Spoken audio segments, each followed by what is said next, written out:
আমরা এবার সেই শ্রীলঙ্কার মতো জাইঙ্গা খুলে নিব, হাসিনার মতো পালাবার টাইম দেব না। বিএনপির নেতা তারা ডাইরেক্ট কয় আমরা বিএনপির নেতা, আমাকে কিছু করতে পারবে না। 2 মাসের বাচ্চা হাসল করবে, এই বাচ্চাটা সহ নষ্ট করে দিছে। 2 মাসের বাচ্চা ছিল, 2 মাসের বাচ্চাটা পুরো নষ্ট হয়ে গেছে আমার। করে আমার হাত বাঁধছে, মুখ বাঁধছে, পা বাঁধছে, আমার উপরে ছেড়া দিয়ে ভিডিও করা হয়েছে। এখানে আমাকে মারধর করছে। মারধর করার পর আমি কতবার বলছি আন্টি রে এরকম করতে না, আন্টি আমার সাথে এরকম করছে। আবার ভিডিও করা হয়েছে আর আমাকে বলে গেছে ছুরি ওগো কাছে ছিল, গিয়া চাকু ছিল। আমাকে বলতেছে তুই যদি কারো কষ্ট তাহলে তোকে আমি মেরে ফেলবো। আমার পেটে 2 মাসের বাচ্চা ছিল, 2 মাসের বাচ্চাটা পুরো নষ্ট হয়ে গেছে আমার। আমার একটা সন্তান ছিল আমার পেটের মধ্যে, আমার এরকম করে আমার পুরো নষ্ট করে দিছে জীবনটা। আমার মেয়ে, আমি 2টা কথা বলতে চাই স্যার। এই মজিবর খুব খারাপ লোক, আরো 2টা মেয়ের সাথে কাণ্ড করছে। কইরা এক মেয়েকে 16,000 টাকা দিয়া বিদায় করাইছে এই কিছুদিন আগে, 20 দিন আগে না স্যার। আমরা বুঝতে পারি নাই যে আমার মেয়েটার সাথে এই কাজ করবে। স্যার আমরা আপনার কাছে একটাই দাবি, আপনারা এটা গণপ্রচার কইরা সরকারের কাছে পৌঁছে দিবেন, যেন আমার মায়েরার সুস্থ তদন্ত কইরা যাতে এটার আমরা ফাঁসি চাই। এই মজিবর খুব খারাপ লোক স্যার। হ্যাঁ, বিএনপির নেতা তারা ডাইরেক্ট কয় আমরা বিএনপির নেতা, আমাকে কিছু করতে পারবে না, ডাইরেক্ট বলে। স্যার আমার আরেকটা কথা আছে, আমার মেয়ের 2 মাসের বাচ্চা হাসল করবে, এই বাচ্চাটা সহ নষ্ট করে দিছে। আপনারা আমার এই মেয়েটার সঠিক বিচার করে দিয়ে। আমি রিক্সা চালাই খাই স্যার, ওই পারে স্যার পায়ের রিক্সা চালাই, অনেক কষ্ট করে ডেলি 500-600 টাকা কামাই আমার এই পোলাপানটা আমি কামাই। আপনার কাছে আমি এটি বিচার চাই স্যার, আমি আর কোনো কিছু চাই না। একবারে সুস্থ বিচার চাই, যাতে আমার মেয়েটার বিচারটা হয়। স্যার আসামির পক্ষ, পুলিশের লগে আসামির ছেলেরা ঘুরা ঘুরা আরো হুমকি দেয়, যে আরো হুমকি দিতেছে যে তোমরা এই জায়গা তুমি চলে যাও, আর নয় তোমাকে বাইরে লাগবো। আমাকে এরকম হুমকি দিতেছে। কালকে 10-15 জন পোলাপানেরা বাউ করছে যে আমাকে মারবো ধরবো। আমরা ঘরে আটকে দিয়ে বই আসছিলাম, এদিকে আসে ভাই মেন রোডে আসলো স্যার। লড়াই পর্যন্ত আমাদের চলবে, আমরা থামবো না ভাই। জীবন তো অনেক গিয়েছে, যাক জাতির জন্য আরো 200টা জীবন যাবে, আমারটা গেলেও আমি প্রস্তুত। কিন্তু মাঝখানে কোনো কম্প্রোমাইজ নাই। এক চুলও জনগণের অধিকার কেউ নিয়ে টান দিবে, সে যেই হোক, আমরা এক চুল পরিমাণ ইনশাল্লাহ ছাড় দেবো না। চারিদিকে শুধু টহল দিচ্ছেন, কখন কাকে মারবো, কাকে ধরবো, কাকে কাটবো। এটা তো আমাদের তারেক রহমান বলে নাই, বলেছেন যে শান্তি সুষ্ঠুভাবে তোমরা দেশ পরিচালনা করো, থাকো। উনি ঠিক সেভাবে চলছেন, তা না করে উনি ওনার নাম ভাঙায়, দুলু ভাইয়ের নাম ভাঙায় এ রাস করে খাচ্ছেন। এটা তো আমরা চাই না, তাকে দল থেকে বহিষ্কার করা হোক। 2024 সালের 31শে ডিসেম্বর, 1 জানুয়ারি 2025 সালে আমার বাবার দলিলের 5% জায়গার পুর 305 ছিল। তার দলবল সহ রেজাউল কালাম, তার সাথে আরও যারা সন্ত্রাসী বাহিনী আছে, অস্ত্রের মুখে ওখানে দাঁড়িয়ে থেকে আমার বাঁশ লুট করে। আমি প্রতিবাদ করতে গেলে আমাকে অস্ত্রের মুখে আমাকে হত্যার উদ্দেশ্যে আমাকে ওখান থেকে তাড়ায়। আমি জানের ভয় পানের ভয় মানে পালা আসি। এবং ইউনিয়নের এমন কোনো নেতা নাই তার কাছে আমি বলি নাই, কিন্তু ওই সময় কোনো নেতা আমার পাশে দাঁড়ায় নাই।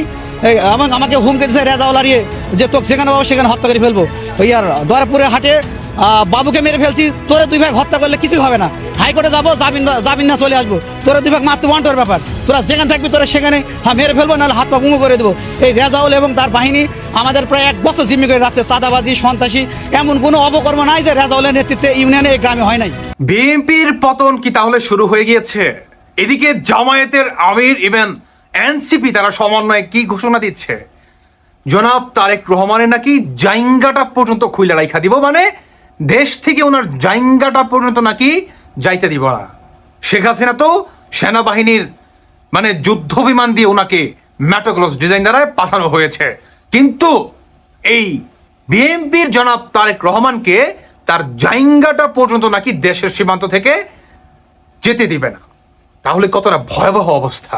দর্শক বন্ধুরা, এই যে বিএনপির কর্মীরা যে মানে গণধর্ষণ, ইভেন এই যে মানে যৌনতা, একটা হয়রানি, এটা আসলে শেষ হবে কবে?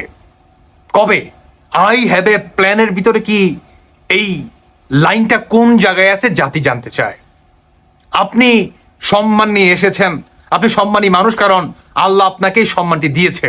কথা হচ্ছে আপনার দলের কর্মীরা যে বর্তমান একজন রিক্সা চালকের মেয়েকে এত মানে কি বলবো বিভৎসভাবে যে কর্মকাণ্ডগুলা করছে, ইভেন বলছে যে উনি নাকি কিছুই করতে পারবে না, তোমরা নাকি আমার কিছুই করতে পারবে না, কারণ উনি বিএনপি। আচ্ছা, আপনারা কি সেই পারমিট দিয়েছেন কিনা, মানে জাতি আজ জানতে চায়। হ্যাঁ, আপনারা কি পারমিট দিয়েছেন যে তোমরা যা ইচ্ছা তা করবা, বা যে ফ্যামিলি কার্ড, কৃষক কার্ড, দরিদ্র কার্ড, অমুক কার্ড তমুক কার্ডের মতো এই মানে গণধর্ষণ করবে ইত্যাদি ইত্যাদি, মানুষকে হয়রানি করবেন, জিম্মি করবেন, ডাকাতি করবেন, এই ধরনের কোনো কার্ডের ব্যবস্থাও কি আপনারা গোপনে করেছেন কিনা, মানে নেতা কর্মীদের দিয়েছেন কিনা? তাহলে এত বড় দুঃসাহস তারা পাইল কোথায় যে তোমরা আমার বিরুদ্ধে কিছুই করতে পারবে না, আমাকে জেলে দিবা, সেখান থেকে আমি একদিনের ভিতরে বের হয়ে আসবো? হ্যাঁ, সাধারণ জনগণ কিন্তু এটার জবাব কিন্তু দিয়ে দিচ্ছে, এলাকাবাসী কিন্তু এটার জবাব কিন্তু একদম কড়াই ঘন্টায় কিন্তু দিয়ে দিচ্ছে, তাই না? বিএনপি সরকার বয়স মাত্র 4 থেকে 5 মাস, এখন তো হয়ও নাই ভালোভাবে, মাত্র ইতিমধ্যেই আপনাদের পতন স্টার্ট। দর্শক বন্ধুরা, জনগণ ক্ষেপে উঠেছে। গতকালকে দেখাইছি যে বিএনপির দা নিয়ে একজন ব্যবসায়ীকে চাঁদা না দেওয়ার কারণে তাকে হত্যা করতে গিয়েছে। গতকালকে ঠিক একই ঘটনা, মানে কি বিভৎস বিএনপির অবস্থা।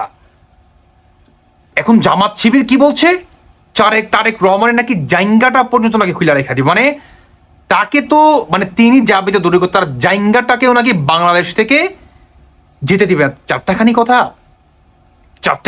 এটা কোথায় যাবে বিএনপি? জনগণ যেভাবে ফসে উঠেছে, আমার তো মনে হয় না 1 বছর বিএনপি টিকতে পারবে কিনা সন্দেহ আছে ভাই, পতন হয়ে যাবে। আবারও নাকি 111-এর দিকে কি যাচ্ছে নাকি বাংলাদেশ? দর্শক বন্ধুরা, আকার ইঙ্গিত কি সেটাই দিচ্ছে, আপনারা কি মনে করছেন? ভাব কিন্তু ভালো না, তাই না? বিএনপি যে বর্তমান কর্মকাণ্ড এবং জনগণ যেভাবে রুঠে দাঁড়াইছে, সরকারকে যেভাবে হুমকি দিচ্ছে, হুঁশিয়ার দিচ্ছে আপনার জাইঙ্গা খুলে রাখবো, এর থেকে বড় আসলে আর কি হতে পারে? বোঝাই যাচ্ছে এনি টাইম যে কোনো কিছু হয়ে যেতে পারে, যে কোনো কিছু, মানে যে কোনো কিছু 111 হতে পারে, আরেকটা গণভ্যুত্থানও হয়ে যেতে পারে, ইভেন যেটা ভাবছেন সেটাই। দর্শক বন্ধুরা, অবশ্যই আপনারা জানিয়ে যাবেন। ভালো থাকুন সবাই। আল্লাহ হাফেজ, আসসালামু আলাইকুম।